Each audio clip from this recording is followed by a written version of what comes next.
जब हमारा मस्तिष्क अच्छे तरीके से काम करता है तो ही हम अच्छा सोच पाते हैं और जीवन में अच्छे अच्छे बदलाव भी ला पाते हैं। जीवन में अगर आपको बड़े फैसले लेने हैं, मुश्किल हालातों से निपटाना होता है, तो हमें मानसिक रूप से मजबूत होना बहुत ज्यादा जरूरी होता है। जरूरी नहीं कि आपकी जिंदगी में हर पल अच्छा ही होता रहे और आप तभी खुश रहे। कभी कभी आपकी जिंदगी में ऐसे वक्त भी आएंगे जहां पर आपको भारी मुसीबत का सामना भी करना पड़ सकता है। ऐसे में कई बार होता है कि इंसान मुसीबत का सामना करते करते अपने मुश्किल हालातों से लड़ते लड़ते अपने जीवन से हारने लगता है, लेकिन वहीं पर जो इंसान मानसिक रूप से मजबूत होते हैं वह इन मुश्किल हालातों में अपने कठिन समय से बाहर जरूर निकल आते हैं। एक बार एक महात्मा आश्रम में अपने शिष्यों को दिमाग के ऊपर कुछ भाषण दे रहे थे। गुरु कह रहे थे कि इंसान के मस्तिष्क के विचार कभी अच्छे होते हैं तो कभी बुरे होते हैं। अच्छे विचार जब उसके दिमाग में जन्म लेते हैं तो वह अच्छी और कल्याणकारी बातें सोचता है, लेकिन वहीं पर अगर बुरे और गलत भावनाएं जन्म लेती हैं तो उससे उसका पतन होता है।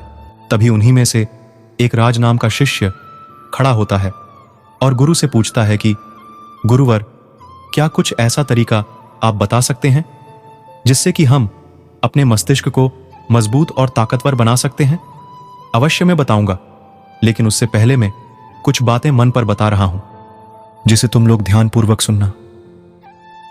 तभी जाकर के हम बताएंगे कि मानसिक रूप से मजबूत कैसे बने। तभी तुम सब इस बात को बड़ी ही आसानी से समझ पाओगे।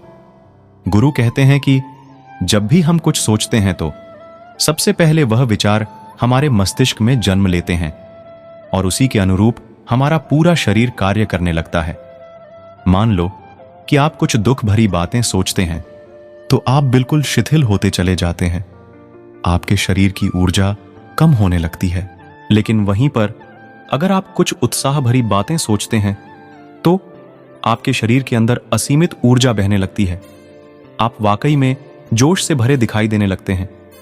आप यह अनुभव खुद कर पाएंगे कि जब आप खुश होते हैं तो आपके शरीर के अंदर बहुत ऊर्जा आ जाती है, आपका रोम रोम खिल उठता है।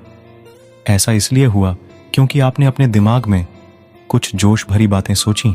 शरीर तो वही है आपका, लेकिन जब आप दुखी होते हैं तो आपका शरीर बिल्कुल ऊर्जा विहीन हो जाता है। लेकिन जब आपके विचार जोश भरे होते हैं तो आपका शरीर खिल उठता है। यानी हमारा शरीर किस तरीके से काम करेगा, यह सब हमारे मस्तिष्क में उत्पन्न हो रहे विचारों पर निर्भर करता है।